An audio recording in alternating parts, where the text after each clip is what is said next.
الحمد لله وكفى وسلام على حبيبه المصطفى أما بعد فأعوذ بالله من الشيطان الرجيم بسم الله الرحمن الرحيم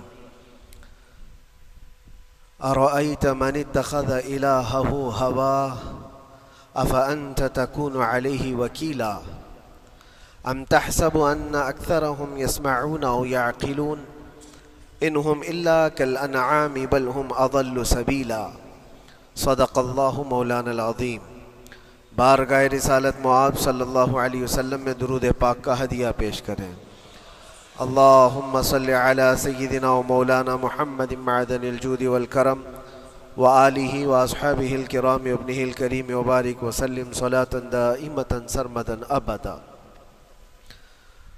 رب ذوالجلال قرآن عظیم میں یوں ارشاد فرماتا ہے، اے رسول کیا آپ نے نہیں دیکھا ان لوگوں کو جنہوں نے اپنی خواہشات کو اپنا خدا بنا لیا ہے، اپنی خواہشات کو اپنا معبود بنا لیا ہے، جو وہ چاہتے ہیں اسی کے پیچھے بھاگتے ہیں، اس کی عبادت کرتے ہیں۔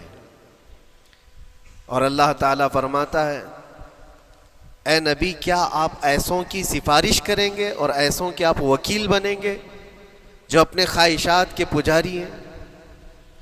اور اللہ فرماتا ہے ان میں سے تو اکثر ایسے ہیں کہ انہیں عقل نہیں ہے، وہ جانوروں سے بھی بدتر ہے، جو اپنے خواہشات کے پیچھے بھاگ رہے ہیں۔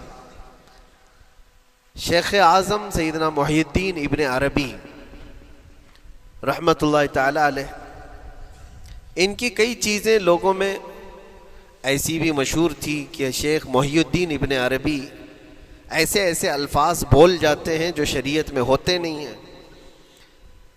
بہت سارے مسائل ان کے ہیں، لیکن ایک بار شیخ محی الدین ابن عربی بیٹھے ہوئے تھے، کرسی پر ہے، سامنے مریدین بھی ہیں، بہت سارے ملنے والے لوگ بھی آئے ہوئے ہیں۔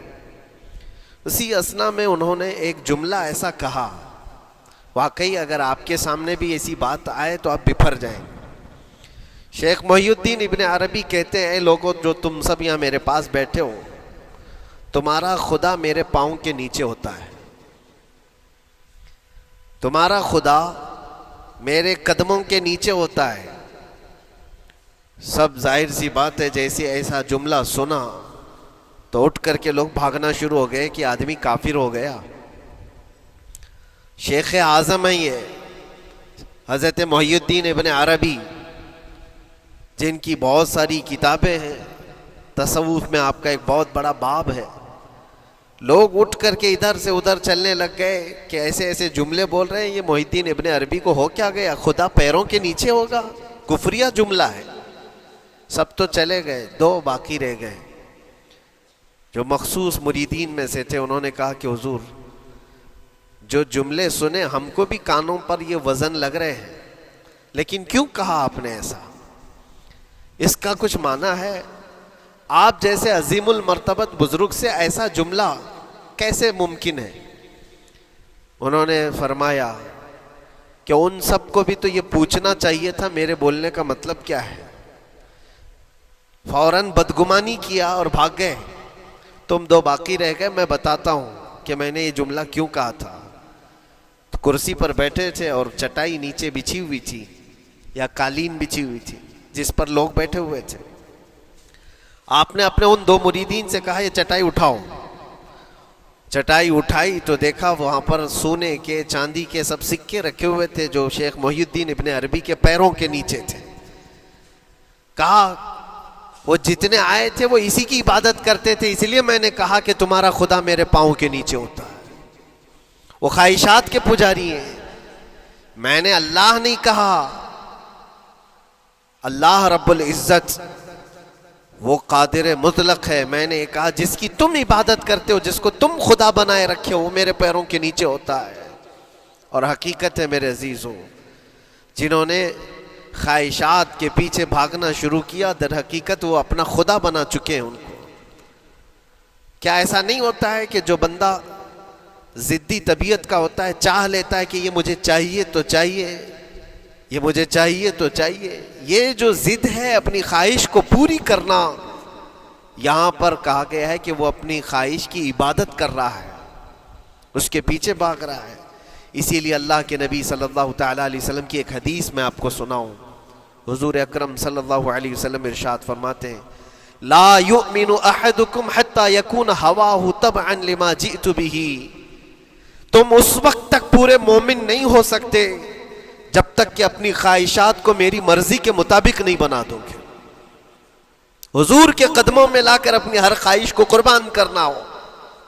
یہ نہیں کہ میری چاہت تو ایسی ہے، میں خواہش ایسی رکھتا ہوں لیکن شریعت ایسا کہتی ہے. یہ جب ٹکراؤ آیا تو سمجھ لو کہ تمہارے اندر ایمان آیا ہی نہیں ہے، تم مومن نہیں ہو. مومن وہ ہے جہاں دنیا کی ساری خواہشات وہ حضور کے قدموں پر قربان کر دیتا ہے، اس کی اپنی کوئی خواہش نہیں ہوتی. اسی لیے میں اکثر یہ کہتا ہوں ان نوجوانوں سے جن کو کچھ نصیحت کی جائے تو وہ کہتے ہیں کہ مولانا ہماری لائف ہے، ہمیں انجوائے کرنے دی جائے. یہ ابھی تو ہماری لائف ہے، ہماری اپنی لائف کو ہمیں انجوائے کرنے دیا جائے. نادان کس نے کہا کہ تیری اپنی لائف ہے؟ تیری لائف ہے کہاں؟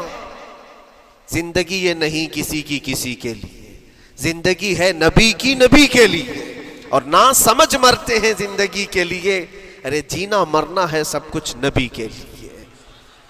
جو خواہشات کو لا کر کے حضور کے قدموں پر رکھ دیتا ہے تو پھر وہ کہتا ہے میرے عزیزو، وہ پھر آ کر کے یہ کہتا ہے اپنی خواہشات، اپنی طبیعت جہاں سب مر جاتی آدمی کی، اس کی اپنی کچھ نہیں ہوتی، تب اس مومن کی زبان سے یہ نکلتا ہے یا رسول اللہ زمین و زمان تمہارے لیے، مکین و مکان تمہارے لیے، چنین و چنا تمہارے لیے، بنے تو جہاں تمہارے لیے، ہم آئے یہاں تمہارے لیے، اٹھے بھی وہاں حضور کے لیے.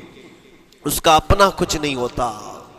اپنی خواہش ہوگی تو میں کرتا رہے گا، اور جتنی خواہشات کے پیچھے بھاگتا رہے گا دنیا اس کا پیچھا کبھی نہیں چھوڑتی، اور نہ ہی دنیا اس کو کبھی سیراب ہونے دے گی، کبھی پیٹ بھرنے دے گی ہی نہیں. وہ بھوکا ہی رہے گا، وہ پیاسا ہی رہے گا جو دنیا کے پیچھے بھاگتا ہے.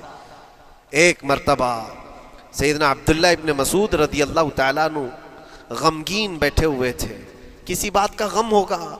نبی پاک صلی اللہ تعالیٰ علیہ وسلم کا گزر ہو رہا تھا. آپ نے دیکھا، حضرت عبداللہ ابن مسعود سے پوچھا کہ غم کیوں ہے؟ تو آپ خاموش رہے. تو اللہ کے نبی صلی اللہ علیہ وسلم نے ایک جملہ فرمایا جو آج ہم سب کے لیے سبق ہے میرے عزیزوں. فرماتے ہیں لا تکثر ہمک ما یقدر یکن. اپنے غم کو زیادہ مت بڑھا، جتنا لکھا ہے اتنا مل کے رہے گا. وما ترزق یأتک. جتنا اللہ نے رزق لکھا ہے وہ آ کر رہے گا، وہ تیرے پاس آ جائے گا. غم کب بڑھتے ہیں انسانوں کے؟ ہمارے اندر جو ٹینشن جس کو آپ کہہ رہے ہو، فرسٹریشن کہہ رہے ہو، یہ سب چیزیں انسان کی زندگی میں کب آتی ہیں؟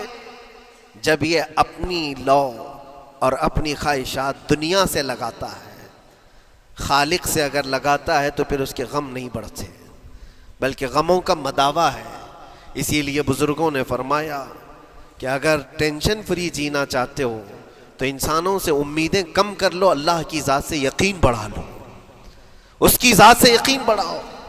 ہم نے دیکھا ہے اپنی زندگی میں جس سے ہم ملتے رہے، جس سے کچھ خواہشیں رکھتے رہے یا جس کے متعلق کچھ امیدیں وابستہ کر رکھی، یہاں امیدیں ٹوٹ جاتی ہیں، پھر انسان کا غم بڑھتا ہے، انسان مغموم ہو جاتا ہے.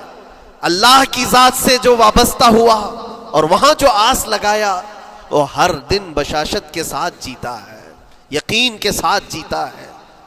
اسی لیے میرے عزیزوں، یہاں جس نے بھی اپنے خواہشات کو دنیا کے ساتھ لگایا ہے اسے کم کرنا ہے.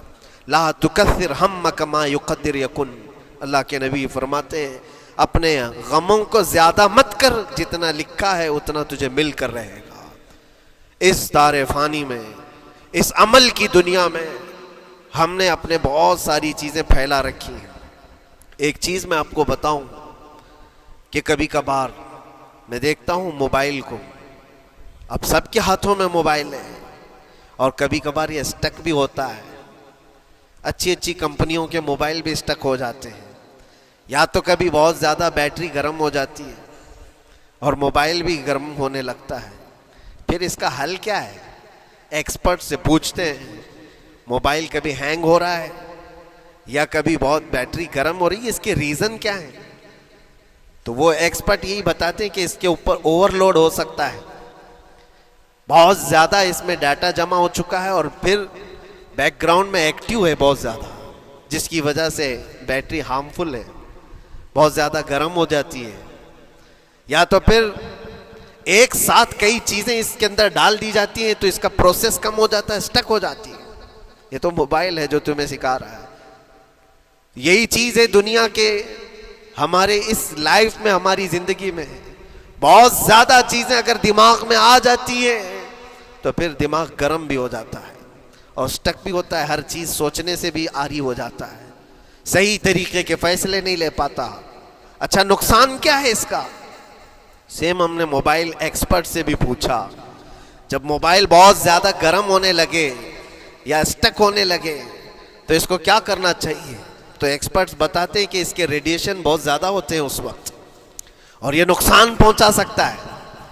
جو استعمال کر رہا ہے اس کے دماغ پر بھی اثر کرے گا, آس پاس کے لوگوں پر بھی اثر کرے گا. ایک موبائل کے اوپر اگر زیادہ لوڈ آ جائے تو اس کے ریڈیشن آس پاس سب کو خراب کرتے ہیں. یہی حال انسان کی زندگی کا ہے. تمہارے دماغ کے اوپر اگر غم زیادہ بیٹھ گئے اور بہت زیادہ دماغ حاوی ہو گیا تو خود کا تو نقصان کرو گی ہی, آس پاس جتنے ہیں سب کا نقصان کرو گے. تمہاری وجہ سے تمہارے ماں باپ بھی پریشان, تمہاری اولاد, تمہارے بیوی بچے سب اس پہ ان سب چیزوں میں ملوث ہو جاتے ہیں. اب اس کا علاج کیا ہے؟ کہا گیا موبائل کو آف کر دو, ڈیٹا کم کر دو, اس کے اندر سے کچھ چیزیں ڈیلیٹ کر دو, پھر یہ اپنے نارمل حالت میں آ جائے گا. سیم آپ کے لیے بھی ہے, دماغ میں دنیا کے بہت سارے فطور بھرے ہو تو تھوڑی چیزیں ڈیلیٹ کر دو, تھوڑے دنوں کے لیے اپنی اس ایکٹیو لائف کو روک دو اور آ جاؤ اللہ کی بارگاہ میں اور آنکھ بند کر کے اس کی طرف لو لگاؤ, اس لیے کہ ہماری بیٹری جو چارج ہوگی وہ خالق کائنات سے ہی ہوگی. بنانے والا ہی بہتر جانتا ہے اس کی زندگی کس چیز سے چلتی ہے.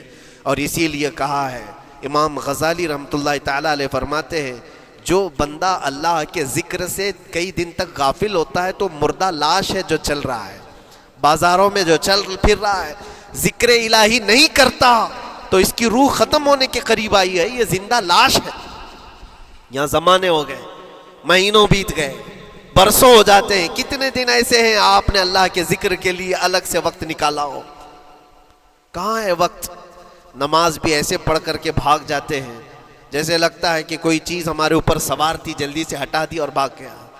نہیں میرے عزیزوں, ہماری روح جب بیمار ہوتی ہے, ہماری روح کو جب بھوک لگتی ہے تو اللہ کے ذکر سے اس کا علاج بھی ہوتا ہے اور اس کو رزق بھی ملتا ہے. لیکن ہم رزق دیتے ہی نہیں. کبھی آپ نے دیکھا ہماری باڈی کو, صبح ناشتہ نہ کرو, دوپہر میں کھانا نہ کھاؤ تو شام تک ہمارا جسم ہچکولے لینے لگتا ہے, چکر آنے لگ جاتے ہیں. کیوں؟ جسم 2 وقت کے کھانے کو چھوڑنا برداشت نہیں کر پاتا, کمزوری آ جاتی ہے, جسم کو بھوک لگتی ہے, ہمیں کھانا دینا اسے ضروری ہے. اسی طرح اللہ نے ہماری جو روح بنایا ہے, روح کو بھی رزق کی ضرورت ہے. اور روح کا رزق کیا ہے؟ روح کا کھانا پینا کیا ہے؟ کاجو بادام میوے پستے کھا کر کے روح کو طاقتور نہیں بنا سکتے. فرمایا گیا روح کی غذا اللہ کا ذکر ہے.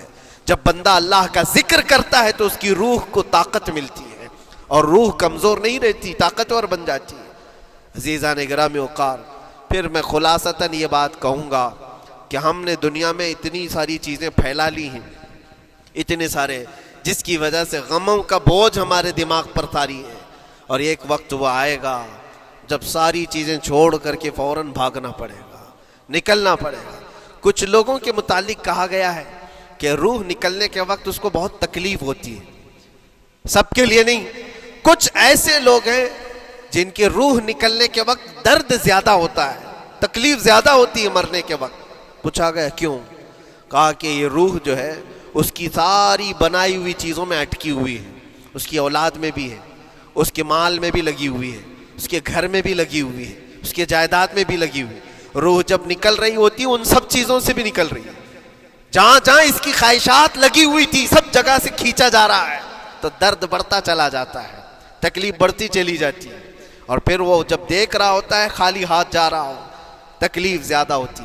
اسی لیے میرے عزیز و اللہ کے نبی صلی اللہ تعالیٰ علیہ وسلم کا جب آخری وقت آیا، آپ کے وصال کا وقت آیا، حضور نے اپنی بیویوں کو بلایا، ازواج مطہرات کو بلایا اور پوچھا کہ کس کے پاس کتنا سونا ہے، کتنا زیور ہے.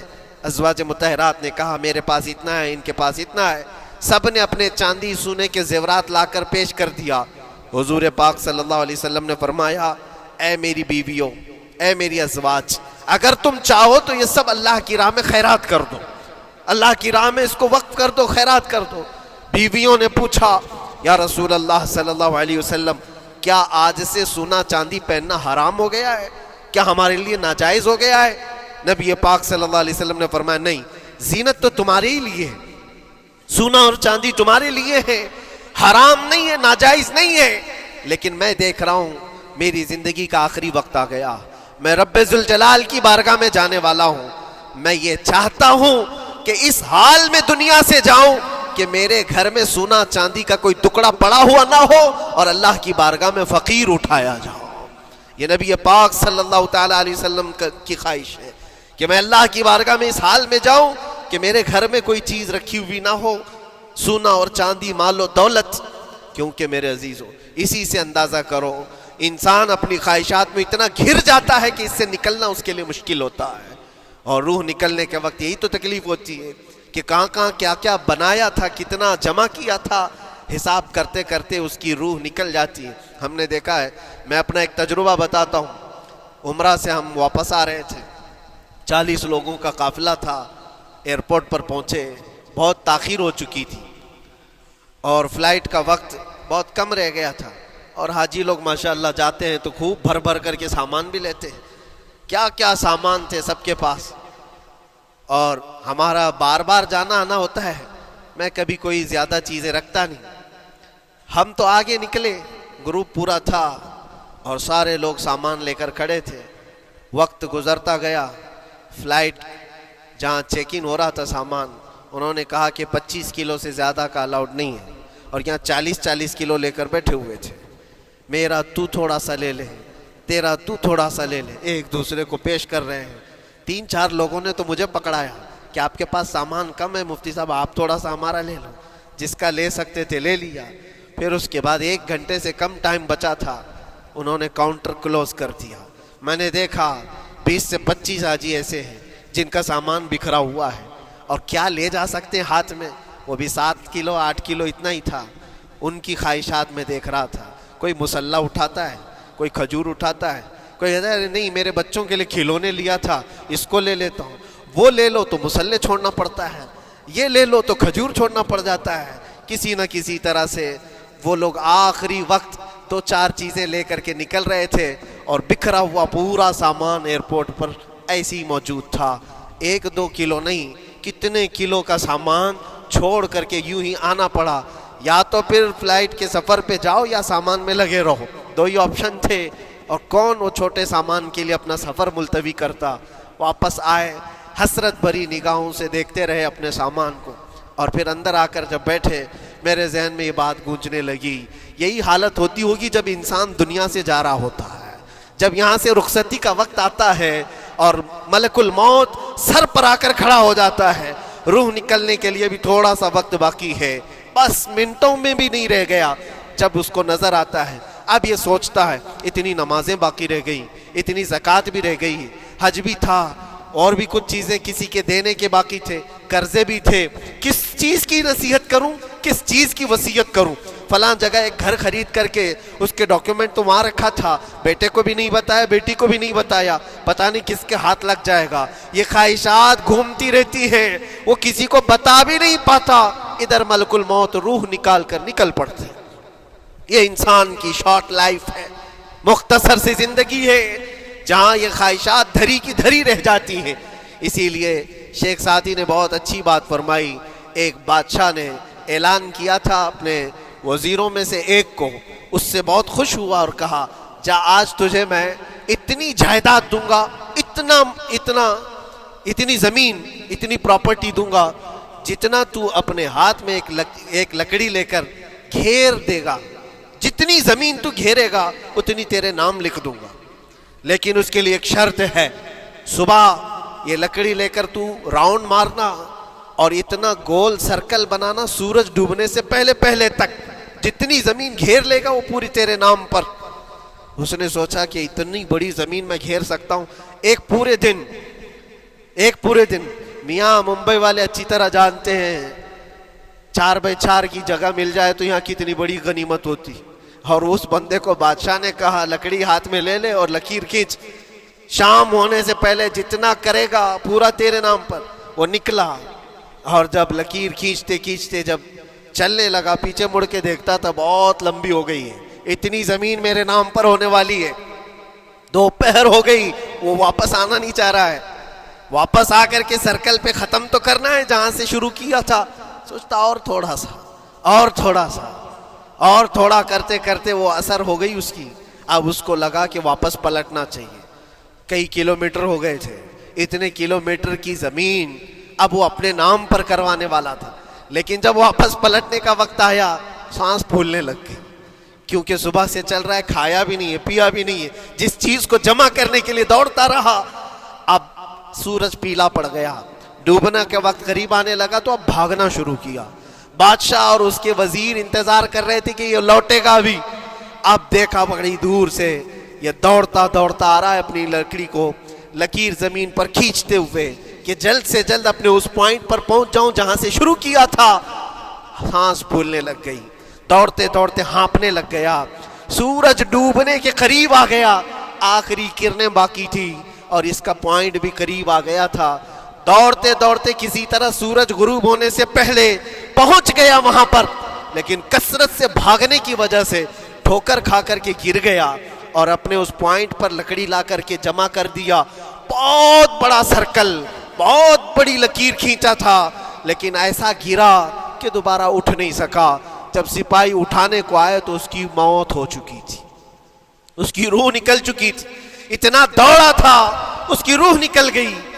بادشاہ نے کہا اس نے صبح سے لے کر شام تک اپنے نام جائیداد کرنے کے لیے اتنی دوڑ لگائی، بہت لمبی لکیر کھینچا، اتنی بڑی پراپرٹیز کے نام پر ہوتی، لیکن عقل مند دانشور تھا بادشاہ۔ اس نے کہا جہاں یہ گرا ہے وہیں اس کو دفن کرو، اور اس کے بعد اس کی قبر پر لکھا گیا تھا کہ اس کو ضرورت اتنے 2 گز زمین کی تھی، دوڑتا کتنا لمبا رہا، صبح سے شام تک اتنی لمبی لکیر کھینچ لیا، لیکن سونے کے لیے اس کو جو جگہ چاہیے تھی وہ بس اتنی ہی سی تھی، وہ 6 فٹ کی جگہ۔ عزیزان گرامی، یہ ایک زندگی کے کسی کا حادثہ ہو سکتا ہے، لیکن میں نے دیکھا ہے کہ تقریباً سب کی لائف میں یہی ہے، ہم اپنی خواہشات کے پیچھے اتنی تیز دوڑتے رہتے ہیں، لیکن جس چیز کی ہمیں ضرورت ہے اس کی طرف ایک بار بھی نظر نہیں کرتے۔ کون سی چیز ہے جس کی ہمیں ضرورت ہے؟ وہ ہمیشہ کی زندگی آخرت کے لیے جو چیز چاہیے وہ اللہ کا ذکر ہے، وہ رب ذوالجلال کی ذات پر یقین اور توکل ہے۔ آج اللہ نے صحت و سلامتی کے ساتھ زندگی دی ہے تو وقت نکالو اور بارگاہ رب العزت میں آ جاؤ۔ میرے عزیزوں، آخری بات عرض کرتا ہوں، خواہشات جہاں ختم ہونی چاہیے وہ کیسی ہے؟ اللہ کے نبی صلی اللہ تعالیٰ علیہ وسلم مجلس میں بیٹھے، ایک صحابی کا مسئلہ ایسا تھا کہ وہ صبح جلدی دوڑ کر کے چلے جاتے تھے۔ صحابہ نے ان کی شکایت کی کہ یہ فجر میں اتنی جلدی چلے جاتے ہیں کہ کسی سے ملتے ہی نہیں۔ حضور نے پوچھا کہ وجہ کیا ہے؟ ان سے پوچھا گیا تو انہوں نے کہا یا رسول اللہ صلی اللہ علیہ وسلم، میرا گھر ایک یہودی کے گھر سے لگا ہوا ہے، اور یہودی کے گھر پہ ایک کھجور کا درخت ہے جس کی شاخیں میری آنگن میں بھی آتی ہیں، اور پکی کھجوریں صبح صبح میرے آنگن میں گر جاتی ہیں۔ میں اس لیے جلدی دوڑ کر کے جاتا ہوں، میرے بچے اٹھنے سے پہلے وہ کھجوریں جمع کر کے میں اس یہودی کو دے دوں کہ کہیں انجانے میں میرا کوئی بچہ وہ کھجور کھا نہ لے، ہمارے لیے وہ حلال نہیں ہے۔ یہ صحابی رسول کا عمل تھا۔ اللہ کے نبی صلی اللہ علیہ وسلم نے فرمایا اپنے بچوں کو حلال کھلانے کے لیے اتنی فکر۔ عزیزان گرامی وقار، آپ سنیے، یہ تو حالات ایسے ہو گئے، یہاں بڑے بڑے درخت ہی نگل گئے، کھجور تو چھوڑے، ڈکار بھی نہیں، حرام چیزوں کے اوپر تو کئی لوگوں کی زندگی آباد۔ خیر، حضور پاک صلی اللہ علیہ وسلم نے ان کا مسئلہ دیکھ کر کے، ان کی تکلیف کو دیکھ کر کے اپنے صحابہ میں اعلان کیا، کوئی ہے جو اس یہودی کا درخت خرید کر کے میرے اس صحابی کو دے دے، میں اسے جنت میں پورا باغیچہ عطا کروں، جنت میں پورا باغ اسے عطا کروں۔ صحابہ، ظاہر سی بات ہے، ایک بار حضور نے فرمایا تو پھر اس کو حاصل کرنے کے لیے ایسی دوڑ لگتی تھی، سب گئے، میں حاصل کر لوں، میں حاصل کر لوں۔ اب اس یہودی کو منانا تھا کہ تو ایک درخت جو ہے اپنے پڑوسی کو بیچ دے، آنگن میں اس کے ہے، بیچ دے۔ اب اس کو لگا کہ ان لوگوں کی ضرورت ہے، مجبوری ہے، تو وہ بھی اکڑ کر بیٹھا کہ مجھے بیچنا نہیں، مجھے دینا نہیں۔ اب سنیے میرے عزیزوں، مدینے میں ایک صحابی ہیں ابو دحداح، اللہ اکبر، کبھی میں پڑھتا ہوں تو حیرت ہوتی ہے۔ ابو دحداح مدینے کے اس صحابی کا نام ہے جن کا باغیچہ پورے مدینے میں سب سے مشہور ہے، ان کی کھجوریں سب سے مہنگی کھجوریں، اوالی مدینہ آج بھی مشہور ہے، جہاں کی اجوا کھجوریں بہت پسند کی جاتی ہیں۔ ابو دحداح کا باغیچہ بنا ہوا تھا، بڑا خوبصورت تھا، لوگ مثال دیتے تھے، تعریفیں کیا کرتے تھے، ابو دحداح کا باغیچہ مدینے میں سب سے قیمتی باغیچہ ہے۔ ابو دحداح حضور کی بارگاہ میں آتے ہیں، کہتے ہیں یا رسول اللہ صلی اللہ علیہ وسلم، اگر میں اس ایک درخت کو خرید کر کے وقف کر دوں تو کیا میرے آقا مجھے بھی ملے گا جنت میں؟ اللہ کے نبی نے فرمایا جو میں نے وعدہ کیا ہے وہ تجھے بھی عطا کیا جائے گا۔ ابو دحداح کہتے ہیں اس یہودی کے پاس سیدھے آتے ہیں، کہا کہ تو ایک درخت بیچ دے گا، بدلے میں میں تجھے بہت اچھی قیمت دیتا ہوں۔ اس نے کہا کیا دو گے؟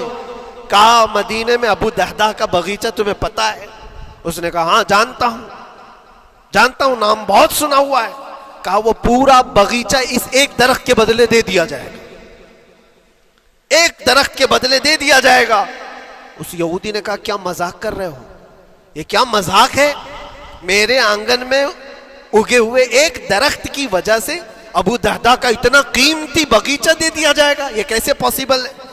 اس صحابی نے کہا اللہ کے نبی کی بات ہے، ہم مذاق نہیں کرتے، ہمارے لیے وہ ایک باغیچہ کیا ایسے 70 باغیچے ہوں، نبی پاک کی بات پر ہم سب عطا کر دیں، سب ہم وقف کر دیں۔ اس یہودی نے کہا کہ ان کی تو مت ماری گئی ہے مسلمانوں کی، یہ دیکھو اپنے نبی کی بات پر اتنا قیمتی باغیچہ مجھے دینے کو تیار ہے۔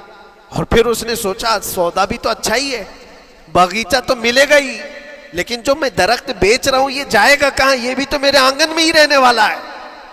درخت اگر کوئی خرید لیا تو ایسا تو نہیں ہے کہ یہ درخت وہاں جائے گا، یہ تو میرے آنگن میں ہی ہے۔ سودا کر لیا۔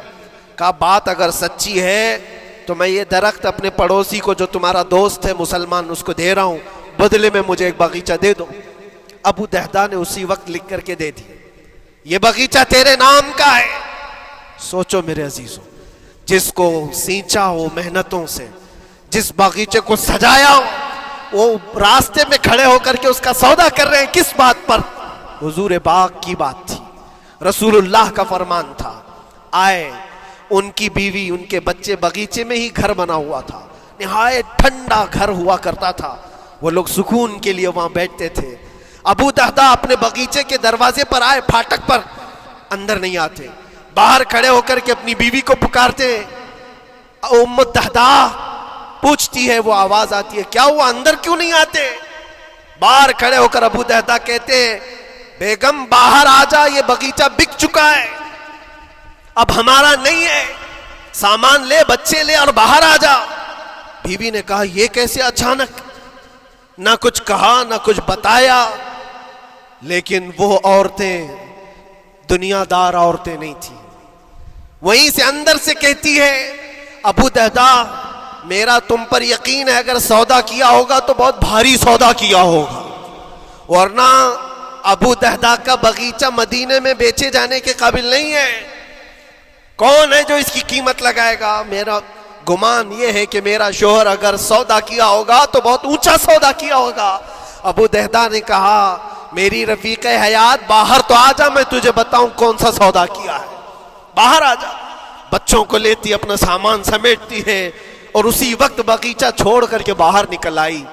ابو دحداح سے پوچھتی ہے یا اچانک سودا کرنے کی کیا ضرورت پیش آئی؟ یہ اس طرح سے اچانک تم نے سودا کر لیا اور مجھے باہر بلایا، کیا سودا کیا، کتنے پہ بیچا؟ ابو دہدہ نے کہا میرے ہاتھ میں پیسہ تو 1 روپیہ نہیں، 1 درہم نہیں ہے۔ کہا پھر کتنے میں بیچا؟ کہا اندازہ بھی نہیں کر سکتی۔ اللہ کے نبی نے فرمایا میرے اس صحابی کے لیے جو 1 درخت خرید کر کے دے دے اسے میں جنت کا باغیچہ عطا کروں گا۔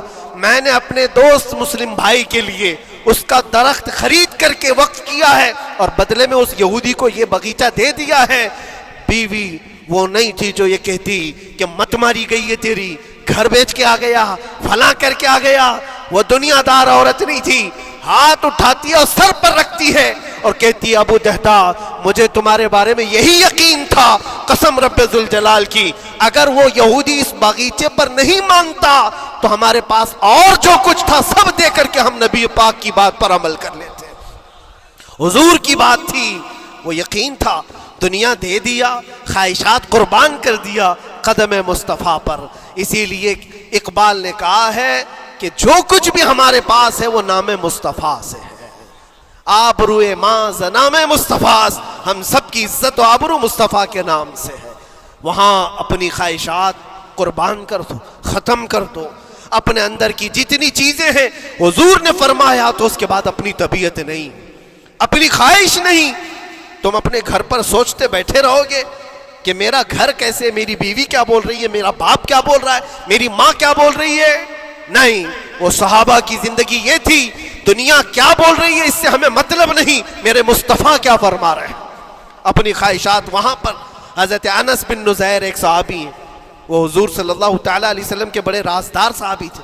حضور ان کے گھر پر موجود ہے، مکہ سے ایک لیٹر آیا، جنگوں کی وہ لوگ تیاری کر رہے تھے، اور انس بن نزیر کون ہے؟ یہ ان کی بیوی جو تھی انس بن نزیر کی، اپنی بیوی سے بہت محبت کرتے تھے، بلکہ عشق کرتے تھے، عشق کرتے تھے اپنی بیوی سے، اور عشق میں ان کی شادی بھی ہے، اپنی بیوی کو بہت چاہتے تھے۔ اب سنو، مصطفیٰ کریم صلی اللہ علیہ وسلم انس بن نزیر کے گھر پر ہے، مکہ سے ایک قاصد آیا اور رازدارانہ طور پر ایک خط دیا، کہا مکہ والے جنگوں کی تیاری کر رہے۔ حضور نے خط کو پڑھوایا اور انس بن نزیر سے کہا انس یہ بات تیرے اور میرے بیچ میں راز ہے، کسی سے نہیں کہنا، جب تک میں نہ کہوں اس خط کا ذکر کسی سے نہ کرنا۔ انس بن نزیر نے کہا اے اللہ کے نبی آپ کا حکم، اس کے بعد میری زبان نہیں کھلے گی۔ خط کو بند کر دیا، رکھ لیا۔ حضور جب تشریف لے گئے گھر سے، ان کی بیوی، ان کی محبوبہ، ان کی رفیق حیات جس کو بہت زیادہ چاہتے تھے آئی، کہا انس رسول اللہ گھر پر آئے تھے، کچھ راز کی بات چل رہی تھی، کیا بات چل رہی تھی؟ انس بن نزیر نے کہا دیکھ میری بیگم، محبت اپنی جگہ پر، وہ میرے مصطفیٰ کا راز، وہ میں نہیں شیئر کر سکتا، وہ نہیں بتا سکتا۔ بیوی ہنس کر کہتی تم نہیں بتاؤ تو کوئی بات نہیں، میں نے تو دیوار کے پیچھے سے سن لیا ہے، مکہ والے جنگوں کی تیاری کر رہے ہیں، خط آ گیا ہے۔ انس بن نزیر نے اپنی بیوی سے اتنی بات سنی، سیدھے جا کر کے گلا پکڑ لیا، گردن کو دبوچ دیا اور کہا اس وقت تک میں تیری گردن نہیں چھوڑوں گا جب تک میرے مصطفیٰ کا فرمان نہ آ جائے۔ گردن پکڑ لیا اس عورت کی جس کو سب سے زیادہ یہ چاہتے تھے، لے آئے حضور کے پاس، کہا یا رسول اللہ معاف کر دیں، آپ کا راز تھا، میں نے تو نہیں بتایا، مگر میری بیوی نے دیوار کے پیچھے سے سن لیا اور اس لیے میں اس کی گردن پکڑ کر کے لایا ہوں کہ کہیں میں مجرم نہ بن جاؤں، نبی پاک کا راز افشا کرنے والا میں مجرم نہ بن جاؤں۔ آقا اگر آپ حکم فرمائیں تو میں اس کو ختم کر دوں یا اس کو طلاق دے کر کے آزاد کر دوں، آپ کے فرمان پر میں کامل عمل کر سکوں۔ اللہ کے نبی نے فرمایا انس چھوڑ دے گردن، جس طرح تو ہمارے راز کی حفاظت کرتا ہے، یہ میری صحابیہ ہے، یہ بھی میرے راز کی حفاظت کرے گی۔ اس کے بعد ہاتھ چھوڑ دیا اور اپنی بیوی سے کہا کہ دیکھ میری محبت، میرا عشق اپنی جگہ پر، بات جب مصطفیٰ کی آئے گی پوری کائنات کو میں چھوڑ دوں گا، میرے مصطفیٰ کی بات کو عمل کروں گا۔ اور اس بیوی نے بھی یہی کہا انس اگر تو مجھے راز بتا دیتا حضور کا، عشق میں ڈوب کر کے، محبت میں ڈوب کر کے، تو جو گلا تو نے میرا پکڑا کل میں تیرا گلا پکڑ کر حضور کے پاس لاتی کہ حضور یہ آپ کی غلامی کے قابل نہیں ہے، یہ ان کا کمال درجے کا ایمان تھا، اپنی خواہشات کو قربان کر دیا۔ ایک مدینے کی خاتون ایسی ہے، سب سے زیادہ حسین و جمیل لڑکی ہے، حضور کے پاس ایک حبشی کالے رنگ کے صحابی ہیں، آئے کہا یا رسول اللہ مجھ سے کوئی شادی نہیں کرتا۔ حضور نے فرمایا کہ جا میں